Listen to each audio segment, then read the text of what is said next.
Assalamualaikum warahmatullahi wabarakatuh.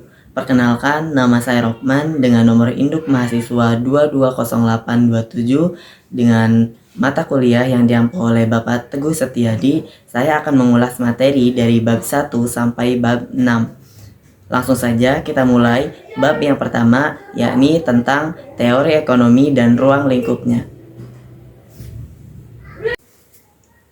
Pengertian ekonomi. Secara umum, bisa dibilang bahwa ekonomi adalah sebuah bidang kajian tentang pengurusan sumber daya material individu, masyarakat, negara untuk meningkatkan kesejahteraan umum manusia, karena ekonomi merupakan ilmu tentang perilaku dan tindakan manusia untuk memenuhi kebutuhan hidupnya yang bervariasi dan berkembang dengan sumber daya yang ada melalui pilihan-pilihan kegiatan produksi, konsumsi, dan atau distribusi. Ilmu ekonomi terbagi menjadi dua. Yang pertama, ilmu ekonomi positif, dan kedua, ilmu ekonomi normatif. Ilmu ekonomi positif hanya membahas deskripsi mengenai fakta, situasi, dan hubungan yang terjadi dalam ekonomi. Ilmu ekonomi positif merupakan ilmu yang melibatkan diri dalam masalah apakah yang terjadi. Oleh karena itu, ilmu ekonomi netral terhadap nilai-nilai. Artinya, ilmu ekonomi positif atau bebas nilai hanya menjelaskan apakah harga itu dan apakah yang terjadi jika harga itu naik atau turun, bukan apakah harga itu adil atau tidak. Selanjutnya, ilmu ekonomi normatif hanya membahas pertimbangan-pertimbangan nilai etika. Ilmu ekonomi normatif beranggapan bahwa ilmu ekonomi harus melibatkan diri dalam mencari jawaban atas masalah apakah yang seharusnya terjadi. Ilmu ekonomi sebagai bagian dari ilmu sosial tentu berkaitan dengan bidang disiplin akademis ilmu sosial lainnya, seperti ilmu politik, sosiologi, psikologi, antropologi, sejarah, geografi, dan lain-lain.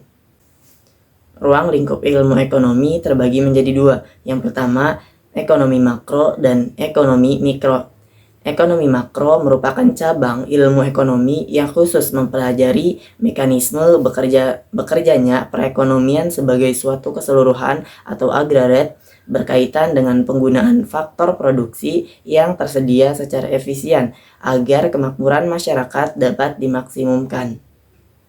Sedangkan ekonomi mikro merupakan cabang ilmu ekonomi yang khusus mempelajari bagian-bagian kecil atau aspek individual dari keseluruhan kegiatan perekonomian. Analisis dalam teori ekonomi mikro antara lain meliputi perilaku pembeli atau konsumen dan produsen secara individual dalam pasar. Sikap dan perilaku konsumen tercermin dalam menggunakan pendapatan yang diperolehnya, sedangkan sikap dan perilaku produsen tercermin dalam menawarkan barangnya. Jadi inti dalam perekonomian Indonesia adalah masalah penentuan harga, sehingga ekonomi mikro sering dinamakan dengan teori harga atau price theory. Selanjutnya, corak ilmu ekonomi terbagi menjadi tiga. Yang pertama, ekonomi deskriptif, dan yang kedua adalah teori ekonomi, dan terakhir adalah ekonomi terapan. Selanjutnya kita beralih ke bab 2 tentang perkembangan teori ekonomi. Perkembangan teori ekonomi menurut para ahli. Menurut Adam Smith, ilmu ekonomi adalah ilmu kekayaan atau ilmu yang khusus mempelajari sarana-sarana kekayaan suatu bangsa dengan memutuskan perhatian secara terhadap sebab-sebab material dari kemakmuran seperti hasil-hasil industri, pertanian, dan sebagainya. Sejarah perkembangan ekonomi di dunia kuno. Ilmu ekonomi dalam bentuk dasarnya dimulai pada zaman perunggu, yakni pada 4000 sampai 2500 sebelum Masehi dengan dokumen tertulis di 4 wilayah di dunia. Selanjutnya, perkembangan ekonomi di